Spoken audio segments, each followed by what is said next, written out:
یہ آپ کا آفس ہے، آپ کے آفس میں کوئی آدمی انٹر کرتا ہے، باہری گارڈز بیٹھے ہیں، پہلا سوال پوچھتے ہیں بھائی آپ یہاں کیا کرنے آئے ہیں، کیا کام؟ اب اگر یہ آنے والا آدمی یہ کہے کہ مجھے آئیڈیا نہیں میں کیوں آیا ہوں یہاں پر، تو یہ آدمی سیڑھیوں سے اوپر بھی نہیں آ سکتا کہ بھائی یہ یہاں کو مذاق ہو رہا ہے، تمہیں یہ نہیں پتا تم یہاں کیوں آئے ہو؟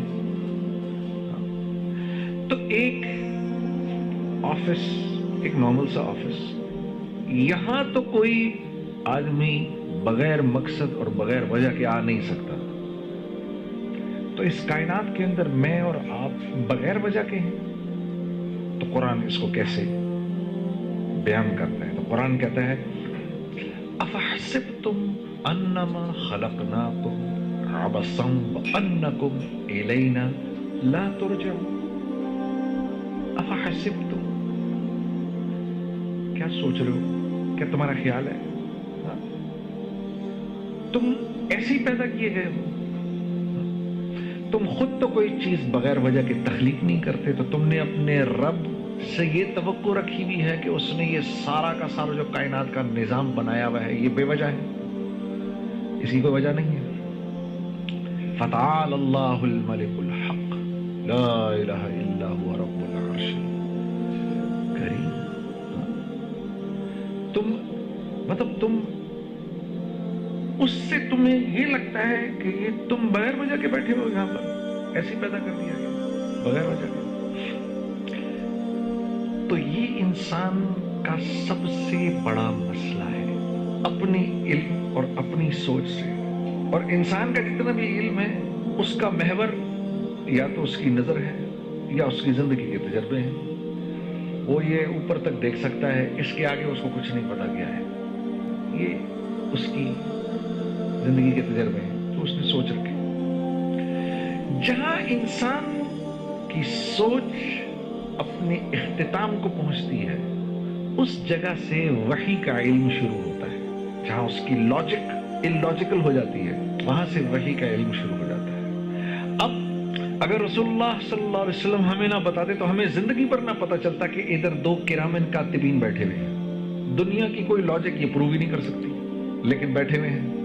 اسی لیے قرآن نے جب کہا نا ذالک الکتاب لا ریب فیہ، تو پہلی جو قرآن نے بات ماننے والوں کی صفت بتائی وہ یہ بتائی کہ یہ ہدایت دیتی ہے کن لوگوں کو؟ متقیوں کو، مدلل متقین، جو اللہ سے ڈرتے ہیں، صرف اس کو اس کتاب سے نفع ہوگا اور کسی کو نہیں ہوگا۔ جو اللہ سے ڈر رہا ہے اللہ اس کتاب کے ذریعے اس کو صراط مستقیم پر چلائے گا، ہر ایک نہیں چل سکے گا۔ اور ڈرنے والوں کی پہلی صفت کیا ہے؟ الذین یؤمنون بالغیب، یہ غیب کی باتوں پر ایمان لاتے ہیں، جن باتوں کو انہوں نے دیکھا نہیں ہوتا، غیب کی باتیں پر ایمان لاتے ہیں۔ یہ غیب کی باتیں ہمیں کس نے بتائیں؟ رسول اللہ صلی اللہ علیہ وسلم۔ انہوں نے بتایا ادھر کرامن کاتبین بیٹھے ہوئے ہیں، مجھے تو نظر ہی نہیں آ رہا، انہوں نے مجھے بتایا ہے کہ وفی السماء، مجھے ان کے ذریعے پتا چلا قرآن کہہ رہا ہے وفی السماء رزقکم وما توعدون، میرے بندو تم سے جس رزق کا وعدہ کیا گیا ہے وہ رزق دنیا میں نہیں ہے، دنیا سے اس کا کوئی تعلق نہیں، وہ آسمانوں سے آ رہا ہے۔ وفی السماء رزقکم وما توعدون، تم سے جس رزق کا اللہ فرما رہے میں نے وعدہ کیا ہے اس کا تعلق زمین، پتھر، سونا، چاندی، زراعت، کاشتکاری، سورج، چاند، ستاروں، پہاڑوں سے نہیں ہے، بلکہ یہ ہم آسمانوں سے اتارتے ہیں تمہارے لیے۔ لیکن مجھے تو سب کچھ یہاں سے ہوتا ہوا نظر آ رہا ہے، مجھے تو یہ نظر آ رہا ہے کہ میری پیسے ہیں تو میرے کام بنیں گے، پیسے نہیں ہیں تو میرے کام نہیں بنیں گے۔ مجھے تو یہ نظر آ رہا ہے کہ میری یہ نوکری گئی تو میں تو تباہ و برباد ہو جاؤں گا، یہ نوکری میں چلتا رہوں گا تو ٹھیک چلتا رہوں گا، میری زندگی بنی رہے گی۔ مجھے تو یہ نظر آ رہا ہے نا، یہ ساری چیزیں مجھے نظر آ رہی ہیں، اس لیے میری زندگی کا ایک ایک لمحہ ان کے گرد گھوم رہا ہے، چیزوں کے گرد گھوم رہا ہے، اسباب کے گرد گھوم رہا ہے، حالانکہ یہ صرف اور صرف پیالے ہیں جن میں رزق ڈالا جاتا ہے۔